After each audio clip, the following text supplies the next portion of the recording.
श्रोता प्रेमियों, मैं राम सागर शास्त्री आप लोगों के समक्ष रखने जा रहा हूं एक प्रसंग, शिव द्वारा श्राद्ध भोज।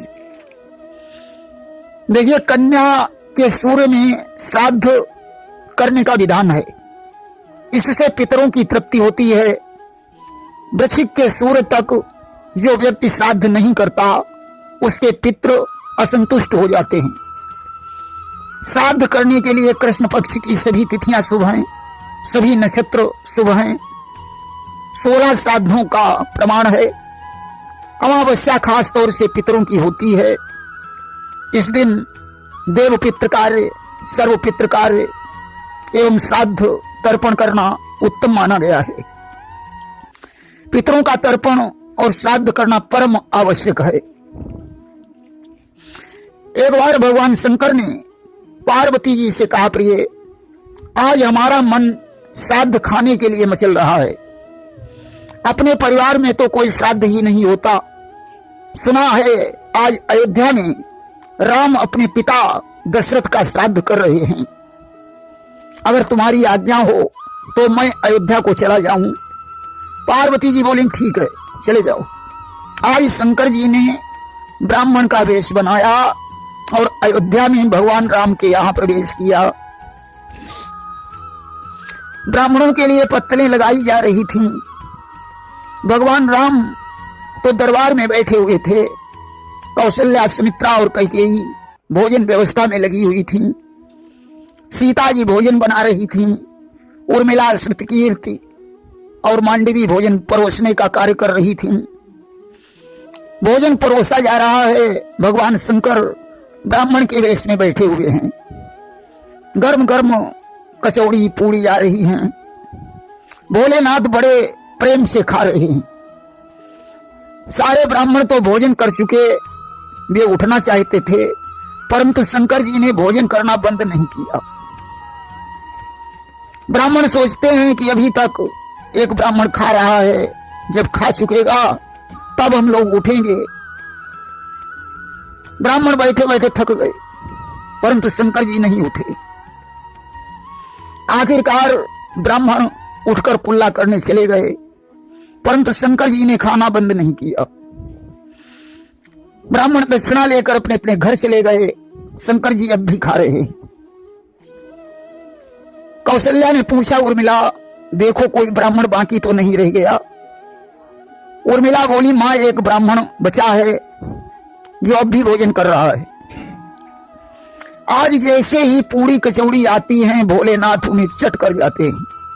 धीरे धीरे सारी रसोई समाप्त हो गई, परंतु भोलेनाथ ने खाना बंद नहीं किया। सीता जी ने कौशल्या से कहा, मां, अब तो आटा भी नहीं रहा, चीनी भी चुक गई, तेल भी समाप्त हो गया, क्या करना चाहिए? कैकेयी बोली, अयोध्या की दुकानों पर सेवक भेजकर राशन मंगवा लीजिए और ब्राह्मण के लिए तत्काल रसोई बनाकर तैयार कीजिए, क्योंकि ऐसा ब्राह्मण तो पहली बार आया है जो खूब खा रहा है।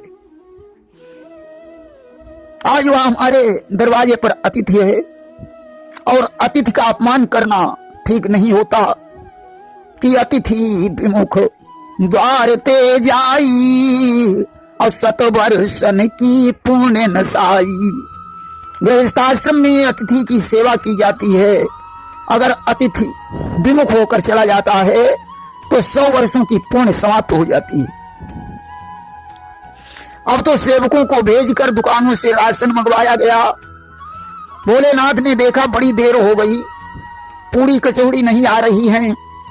उर्मिला ने कहा, महाराज थोड़ा रुक जाओ, राशन मंगवाया गया है, अभी मैं रसोई तैयार करवाती हूं। तब तक सेवक राशन लेकर आ गए। भोलेनाथ ने कहा, लाओ यहीं रख दो, आटा गूंदा जाएगा, तब कचौड़ी पूड़ी बनाई जाएंगी, फिर तेल में तली जाएंगी, बहुत परिश्रम करना पड़ेगा। मैं तो ऐसा ब्राह्मण हूं कि कच्चा भी खा लेता हूं। एक सेवक ने आटा रख दिया, भोलेनाथ ने सारा आटा खा लिया। दूसरे ने चीनी रखी, भोलेनाथ चीनी खा गए। तीसरे ने कच्चे आलू रख दिए, भोलेनाथ ने आलू भी खा लिए। चौथे ने तेल रखा, भोलेनाथ सारा तेल पी गए। बोले अभी संतुष्ट नहीं हुआ, राशन और मंगाया जाए। अब तो सेवक दौड़ दौड़ कर राशन लाते हैं, भोलेनाथ सारा राशन खा जाते हैं। उर्मिला दौड़कर सीता जी के पास पहुंची, बोली बहन कि ऐसा ब्राह्मण देखा न सुना, जैसा यह अजब निराला है, इसने तो सारे राशन को सब यूं ही चट कर डाला है। ऐसा ब्राह्मण तो हमने आज तक नहीं देखा, न कभी कानों से सुना है। जैसा ये ब्राह्मण है, इसने तो सारा राशन कच्चा ही खा लिया। सीता जी ने कहा उर्मिला ऐसा करो, तुम उस ब्राह्मण को पानी पिलाओ। उर्मिला पानी लेकर गई। उन्होंने कहा विप्रदेव, भोजन के बीच में थोड़ा पानी पी लेना चाहिए। शंकर जी ने कहा नहीं, हमारी ऐसी आदत नहीं है, हम तो पूरा भोजन करने के बाद ही पानी पीते हैं। उर्मिला दौड़कर सीता जी के पास फिर पहुंची। उसने कहा बहन, वो ब्राह्मण पानी नहीं पी रहा है, कहता है कि हम तो पूरा भोजन होने के पश्चात ही पानी पिएंगे। सीता जी आज दौड़कर राम के पास पहुंची। राम ने देखा सीता जी उदास हैं। बोले क्या हुआ सीते? सीता ने कहा प्रभु बहुत बड़ी समस्या है। क्या? कि एक ऐसा ब्राह्मण आया है जिसने अंधेर मचा डाला, सारे भोजन के साथ साथ कच्चा राशन भी खा डाला। राम ने कहा तो उसे पानी पिला दीजिए। सीता जी बोली वो पानी पी ही नहीं रहा है। आज भगवान राम दरबार से चल पड़े। ब्राह्मण के पास आए तो देखा भोलेनाथ ब्राह्मण बने हुए बैठे। शिव को देखकर भगवान मुस्कुराए और माता अन्नपूर्णा का ध्यान किया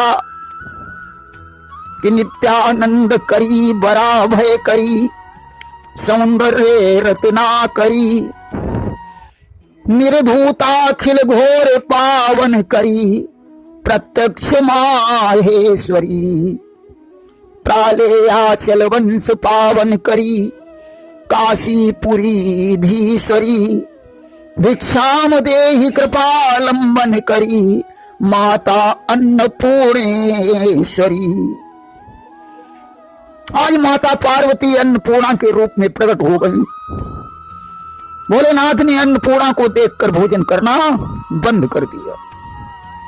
अन्नपूर्णा ने एक लड्डू भगवान शिव के हाथों पर रख दिया और कहा इसे खा लो, अगर जरूरत और पड़े तो बता देना। भोलेनाथ उस लड्डू को खाकर संतुष्ट हुए और वरदान दिया कि जो 16 श्राद्ध श्रद्धा के साथ करेगा उसके यहां अन्नपूर्णा की कृपा से कभी कमी नहीं पड़ेगी। अन्नपूर्णा उसके घर में विराजमान रहेगी। ऐसा वरदान देकर भगवान शिव अंतर्ध्यान हो गए। देखिए विद्वानों ने घरों के 5 प्रकार बताए। कसाई घर, खटर पटर घर, अन्नपूर्णा घर, विद्या घर और नंद घर। जिस घर में बड़े बूढ़े की बात काट दी जाए उस घर को कसाई घर कहा जाता है। बाबा की बात को पिता काट रहा हो, पिता की बात को पुत्र काट रहा हो, बड़े भाई की बात छोटा भाई काट रहा हो, सास ससुर और जेठ की बात को बहू काट रही हो, पति की बात को पत्नी काट रही हो, समझो वही कसाई घर है। ऐसे घर में माता अन्नपूर्णा का वास नहीं होता। जिस घर में रात दिन खटर पटर होती रहती है, सास बहू की तकरार, पिता पुत्र में तकरार, पति पत्नी में तकरार, यानी कोई काम शांति से नहीं हो सकता, समझो वह खटर पटर घर है। ऐसे घर में माता अन्नपूर्णा कभी नहीं निवास करती। जिस घर में अतिथि और मेहमान की सेवा होती है, और अतिथि मेहमान कभी विमुख होकर नहीं जाता, जहां पड़ोसन तक को चाय पिलाकर भेजा जाता है। ऐसे घर को अन्नपूर्णा घर कहा गया है। माता अन्नपूर्णा ऐसे घर में स्थिर रूप से निवास करती है। जिस घर में सुबह शाम भगवान की आरती और पूजन होता है, धर्म ग्रंथों को पढ़ा जाता है, ऐसे घर को विद्या घर कहा गया है। जिस घर में जो कुछ रूखा सूखा मिल जाए शांति के साथ खा लिया जाता है, भगवान का भजन किया जाता है, ऐसे घर को नंद घर बताया गया है। ऐसे घर में हमेशा आनंद निवास करता है। श्री रामचरितमानस में लिखा है कि अयोध्या के अंदर घर घर में तुलसी के वृक्ष थे, घर घर में धर्म ग्रंथ पढ़े जाते थे, तोता और मैनाओं को सीताराम पढ़ाया जाता था, राम अपने माता पिता की आज्ञा का पालन करते थे, लक्ष्मण भरत शत्रुघ्न राम की आज्ञा का पालन करते थे, सीता जी सास ससुर और पति की सेवा करती थीं, सास उन्हें पुत्री के समान समझती थीं, राम भाइयों के सहित मिलजुल कर भोजन करते थे। देखिए, वेदों में ऐसा कहा गया है कि साथ साथ भोजन करें।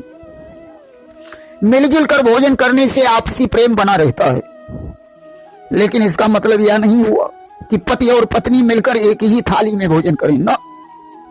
इससे प्रेम बढ़ेगा नहीं, बल्कि प्रेम समाप्त हो जाएगा, क्योंकि पत्नी की जूठन खाने से बुद्धि नष्ट होती है। पत्नी तो पति की जूठी थाली में भोजन कर सकती है, ऐसी नारी सौभाग्यवती होती है। देखिए, जिस भोजन को कोई लांघ गया हो, वह भोजन कीचड़ के समान है, उसे कभी नहीं खाना चाहिए। जो भोजन जूठा है, स्वादिष्टा के तुल्य है, उसे खाना वर्जित है।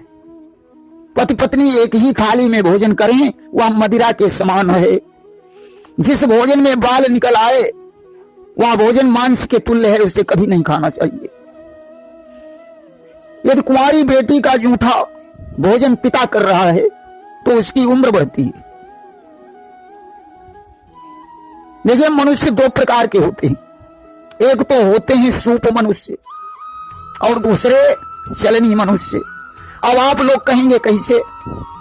देखिए, सूप अच्छाई को ग्रहण करता है और चलनी बुराई को ग्रहण करती है। कबीरदास जी ने लिखा है कि साधु ऐसा चाहिए जैसे सूप सुभाए, सार सार को गही रहे, थोथा दे उड़ाई। सूप में अनाज रखकर जब फटकते हैं तो कूड़ा करकट बाहर हो जाता है, अनाज अंदर बना रहता है। मनुष्य को भी ऐसा ही होना चाहिए, जो अच्छी बात को धारण कर ले, अच्छाई को ग्रहण कर ले और बुराई को बाहर कर दे। चलनी में जब हम आटा रखकर छानते हैं तो आटा बाहर और भूसी अंदर। भूसी उठाई और लेकर चले गए। इसलिए प्रत्येक मनुष्य का स्वभाव सूप की तरह होना चाहिए। चाहे जिसके साथ रहो, चाहे जिसके साथ घूमो, परंतु अच्छाई को ग्रहण करते रहो, बुराई को बाहर निकालते रहो। प्रेम से बोलिए वृंदावन बिहारी लाल की जय।